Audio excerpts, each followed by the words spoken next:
Covid के अंदर ये इन्होंने मान लिया कर्मचारी को तनख्वाह तक नहीं दी, इसलिए उन्होंने कमोड भी गायब कर दी है। जो व्यवस्था थी वो बिल्कुल अस्थिर हो गई है। जनता जानती है तो आप जैसे पागल ही जानते होंगे फिर। अरे तो तुम्हारे जैसे पकड़बंद तो जानते होंगे, हम तो हम तभी तो पीडब्ल्यू ने पूरी लिस्ट खोल दी। हाथ भी नहीं हिलते, किचन के दरवाजे भी रिमोट से खुलते हैं, सेंसर लगे हुए किचन के दरवाजे। मतलब किचन में सेंसर की क्या जरूरत है? ऐसा क्या बना रहे हो आप घर के अंदर भाई? अगर वो थोड़ी बहुत देखिए काम कमियां उसके काम में होती हैं, जो गलतियां उसके काम में होती है, जो काम करता है, और जो करेगा ही नहीं उसमें गलतियां कहाँ से निकलेंगी? अरे चुप रहो ना, कम बोलो, बात दे रहो भाई। रिंग रोड चमकाने तुम्हें पता है कुछ? मैं आपके बीच में बोलता हूँ, कोई आपके बीच में बोलता है? जो है ना केजरीवाल का समय पूरा हो चुका है। अब केजरीवाल जो है ना दिल्ली की जनता ने मन बना लिया, इसको सरकार से उखाड़ के फेंक देंगे। क्या नाम है आपका? गिरीश नाम है जी। सर ये बताइए, देश की राजधानी दिल्ली में कुछ दिनों में विधानसभा के चुनाव आने वाले, माहौल क्या लग रहा है अब आपको? अब ये तो जब चुनाव के नाम की घोषणा होगी, चुनाव की तिथि की घोषणा होगी, उसके बाद में क्या माहौल बनता है, जिस नेता ने जैसे जैसे अपने क्षेत्र में कार्य कराया है, कुछ उसके ऊपर डिपेंड करता है। क्या दिल्ली के मुद्दे रहेंगे उनके ऊपर डिपेंड करता है। और अब तक जो भूतकाल में राजनीतिक हलचल रही हैं, गतिविधियां रही हैं, सर जनता उनको भी ध्यान में रखेगी, उसके आधार पर ही वोट दी जाएगी। लगता है आपको कि वाकई में अरविंद केजरीवाल कट्टर ईमानदार हैं, जिस तरीके से चुनाव प्रचार कर कर दिल्ली की जनता को फिर एक बार ये कहा जा रहा है? हाँ बिल्कुल ईमानदार है, इसमें क्या बात है? बताइए उन्होंने क्या कैसा काम किया है? जनता की आवाज़ है, जनता की वो आवाज़ है, जनता के मसीहा हैं, गरीबों के मसीहा हैं। अब बीजेपी से तो ये उम्मीद करनी ही बेकार है कि बीजेपी जो है गरीबों के लिए कुछ सोचेगी या उनके रोज़गार के बारे में सोचेगी। आज देखिए दिल्ली का क्या हाल हो गया है, बेरोजगारी चरम स्तर पर है, महंगाई अपने उच्च स्तर पर है। और ये जनता से जुड़ी हुई बातें कोई उनका महल में से जो है वो कमोड गायब हो गए हैं, इस पर क्या कहेंगे? शीश में से कमोड गायब हो गए, बताइए ये कैसे हो गए गायब? ये तो मुख्यमंत्री जो वहाँ के बैठते थे या उनकी वो होंगी, पिछले 2-3 दिन मुख्यमंत्री नहीं रहा है, या वो जो है जेल में चले गए थे केजरीवाल जी, उसके पीछे कोई घटना ऐसी घटित हो गई होगी। लेकिन जब तक भी अभी गायब हुए हैं जेल से, वो पहले आ चुके हैं। हाँ तो अभी गायब हुए हैं तो उसमें देखेंगे किसी के कर्मचारी का तनख्वाह नहीं मिली होगी। भाई किसी तरह कर्मचारी की तनख्वाह नहीं मिली होगी तो वो गरीबी से परेशान होके कोविड के अंदर ये इन्होंने मान लिया कर्मचारी को तनख्वाह तक नहीं दी, इसलिए उन्होंने कमोड भी गायब कर दी है। ये मान लिया ना इन्होंने, क्या तनख्वाह भी नहीं दी? भाई ऐसा होता है ना जब दिल्ली को अस्थिर कर दिया है, जो व्यवस्था थी वो बिल्कुल अस्थिर हो गई है। अब उस दौरान जो कमोड किसने गायब करवा? हाँ उसका प्रभाव जो पड़ा 12 लाख का कमोड। अब वो जांच का विषय है कि कमोड खा गया, कमोड पे जांच होनी। खा गया, वो खा गया। कौन खा गया? केजरीवाल के इनके हिसाब से कर्मचारी खा गए, और वो केजरीवाल ने खाया। और कमोड के अंदर आप क्या करते हो, ये वो भी खा गए। ईमानदार है केजरीवाल, दिल्ली के लिए काम कर रहे दिए इन्होंने, तनख्वाह नहीं दी, इसलिए वो कमोड भी खा गए। सच बोल दिया इन्होंने पहली बार जिंदगी में। तो केंद्र सरकार वाला हिस्सा जो है वो दिल्ली को नहीं मिला यार, केंद्र सरकार भी तो दिल्ली को पैसा देती है, उन्होंने दिया नहीं होगा। उन्होंने दिया नहीं होगा, वो खा गए होंगे। ये जानती है जनता जानती है तो आप जैसे पागल ही जानते होंगे फिर। अरे तो तुम्हारे जैसे पकड़बंद तो जानते होंगे, हम तो हम तभी तो पीडब्ल्यू ने पूरी लिस्ट खोल दी। हाथ भी नहीं हिलते, किचन के दरवाजे भी रिमोट से खुलते हैं, सेंसर लगे हुए किचन के दरवाजे। मतलब किचन में सेंसर की क्या जरूरत है? ऐसा क्या बना रहे हो आप घर के अंदर भाई? देखिए अब की बार मुद्दा रहेगा, जेल में जितने भी कैदी लोग हैं उन भाइयों को सहूलियत दी जाएगी जेल के अंदर।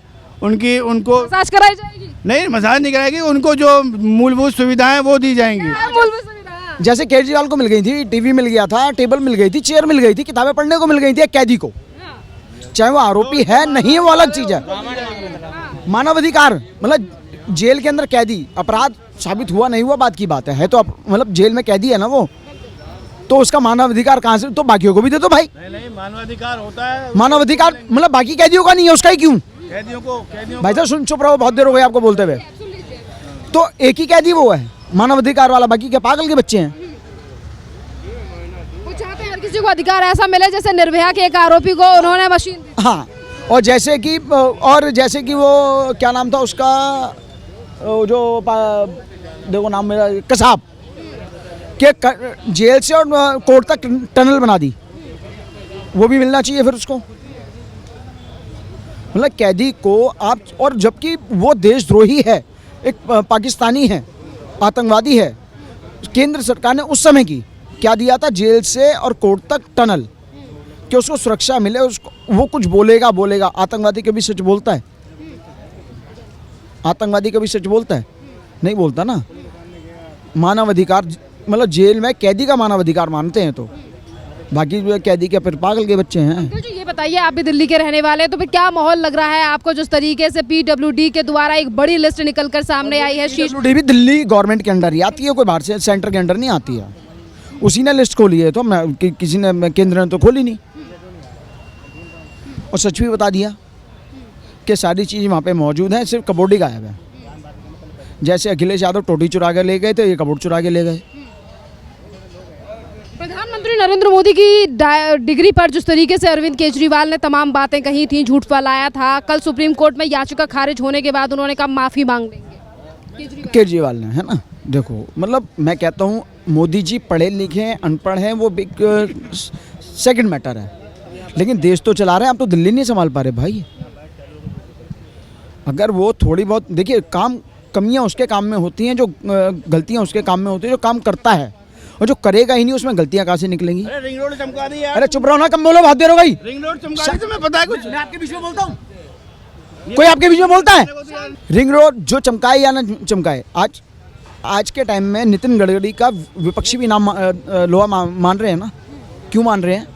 काम किया है तो मान रहे हैं। अगर कोई भी कहता है ना, तो अगला प्रधानमंत्री हो तो नितिन गडकरी जैसा हो। हम कहते हैं हो तो योगी जैसा हो, क्योंकि यूपी के अंदर अपराध कम ज़्यादा, देखो फ़र्क आया है। ये नहीं कि बिल्कुल साफ़ हो गया या ख़त्म हो गया, लेकिन फ़र्क तो आया ना। और जिस राज्य के अंदर फ़र्क आए वो भी बहुत बड़ी बात होती है। वो तो 25 करोड़ संभाल रहा है लगभग, यहाँ तो 2.5 करोड़ नहीं संभाले जा रहे। तो सर ये बताइए, दिल्ली में कैसा मुख्यमंत्री चाहिए? दिल्ली में मुख्यमंत्री मैं कहता हूँ कोई भी हो, ढंग का हो, बट ऐसा ना हो। एक बात बताइए, बुरा मत मानिएगा, आप भी महिला हैं, आपके लिए शराब का ठेका अलग से खुल जाना चाहिए? नहीं, पीते नहीं, वो एक अलग चीज़ है, वो भगवान करे ना लत लगे। एक के साथ एक फ्री होनी चाहिए। तो फिर मतलब महिलाओं के लिए पिंक ठेके खोल दो अलग से, कि पहले पति पी के आए, फिर महिला भी पिए और घर के अंदर कलेश हो। वो दो पिंक ठेके इसलिए खोले थे ना कि दोनों पी के पड़े रहेंगे, झगड़ा ही नहीं होगा। झगड़े का तो मामला ख़त्म कर दिया ना, कि पी के पड़े रहें, और जब वोट देने का टाइम आए तो केजरीवाल को याद कर ले बस। फिर तो एक घर के 2 वोट आएंगे ना, बच्चों के भी आ जाएंगे। फिर तो सारे बच्चों के भी आ जाएंगे, चाहे उसमें उनके बेटा हो या बेटी हो, क्योंकि उनको भी फ्री चाहिए। अब जो है ना, केजरीवाल का समय पूरा हो चुका है। अब केजरीवाल जो है ना, दिल्ली की जनता ने मन बना लिया, इसको सरकार से उखाड़ के फेंक देंगे। हरियाणा से फेंक दिया ना, लाल कर रहा था, काला करके भेज दिया। अब दिल्ली की जनता जो है ना, एकदम मन बना लिया, इसको उखाड़ के फेंकेगी। मैं भी बहुत अच्छा सर्वे कर रहा हूँ, ऐसी बात नहीं, दिल्ली में घूम के कई सीटों पर गया हूँ मैं भी, और आपके चैनल वाले भी जा रहे हैं। मैं देख रहा हूँ यूट्यूब पे, और उस पर खूब सब बुराइयां कर रहे हैं। कोई ऐसे तो है नहीं, कोई सब बुराइयां कर रहे हैं, झोपड़पट्टी तक वाले बुराइयां कर रहे हैं इसकी। जहाँ पे इसको वोट ज़्यादा मिला है ना, वहाँ पे भी इसकी बुराइयां हो रही है बहुत। अब आप ये बताइए, जैसे कि आप ये कह रहे हैं कि आपने जो है वो कई सीटों का सर्वे किया है, जिन सीटों का आपने सर्वे किया है वो कौन कौन सी सीटें हैं, और क्या मुद्दा जो है वो इस बार दिल्ली की जनता का निकलकर सामने आ रहा है, और कौन से ऐसे फैक्टर्स हैं जिन पर नाराज़ है जनता? देखो, नाराज़ तो सारी सीटों पर ही हैं। अब 2-4 मेरे पास तो गाड़ी नहीं है ना, नहीं तो सारी सीटों पे चले जाता। मैं बसों में घूमता हूँ, और बस में भी किराया चाहिए, ठीक है ना। महिलाओं का तो फ्री है, हमारा फ्री होता तो मैं घूम के सारा सर्वे कर लेता। अब जो है ना, पहली बात तो ये दोबारा जेल में जाने वाला है, फिर जेल में जाएगा ये। अभी दिवाली के बाद 100% जेल में जाएगा, देख लेना आप ये। और दिल्ली के जितने भी MLA इसके झाड़ू वाले, कोई काम नहीं कर रहे, कोई सुधार नहीं है। जाके सड़क, ये NDMC में देख लो, यहाँ पे भी देखो कूड़ा दिखाई दे रहा ना, इतना कूड़ा फैला रखा है इन्होंने, इतना मलबे का ढेर बना दिया। NDMC नगर निगम आने से दिल्ली का इनका भ्रष्ट कर दिया, सारा कूड़े का ढेर बना दिया दिल्ली को। इनसे कूड़ा साफ नहीं हो रहा, बाकी तो काम ही अलग है। बाकी काम तो बहुत है, इनसे कूड़ा साफ़ नहीं हो रहा दिल्ली का, नालियाँ साफ़ नहीं हो रही, छोटी छोटी नालियाँ जो गली के अंदर हैं, सीवर लाइन भरे हैं, बरसात होती है तरासी तो इतने ट्रैफिक जाम हो जाता है, सड़क भर जाती है, बुरा हाल है दिल्ली का। इसके मैं पता नहीं क्यों इसको दो बारी एक बारी तो दे दिया, चलो भाई अच्छा, वो हमें भी अच्छा लगा था एक बारी के, अच्छा इतने बहुत शुरुआत में। अब इस 5 साल में तो कोई करके जब से जेल गया कोई इसका अमल काम ही नहीं कर रहा है, बिल्कुल बुरा हाल है पूरी दिल्ली का। और ये कह रहे हैं कि हमने दिल्ली को चमका दिया, हमने दिल्ली को बहुत बड़ा बना दिया, दिल्ली के सारे काम कर दिए। अब तू जब सारे दिल्ली के काम कर दिया तो फिर तू ऐसे क्यों बोलता भाई हमारे को एलजी काम करने नहीं दे रहा, प्रधानमंत्री काम करने नहीं दे रहा, बीजेपी वाले काम नहीं करने दे रहे। या तो तू दोनों बातों को मिक्स मत कर, या तो ये बोल के कि मैंने काम किया है, फिर तू कहता इल्ज़ाम लगाता हमारे को काम नहीं करने। बेवकूफ़ समझ रखा है क्या दिल्ली की जनता को? तो इसका अब जो है ना, इसका खेल ख़त्म है इस बारी। हरियाणा से जैसे इसके राहत पड़ी है, अब दिल्ली से भी पड़ेगी। जय हिंद, वंदे मातरम, भारत माता की जय।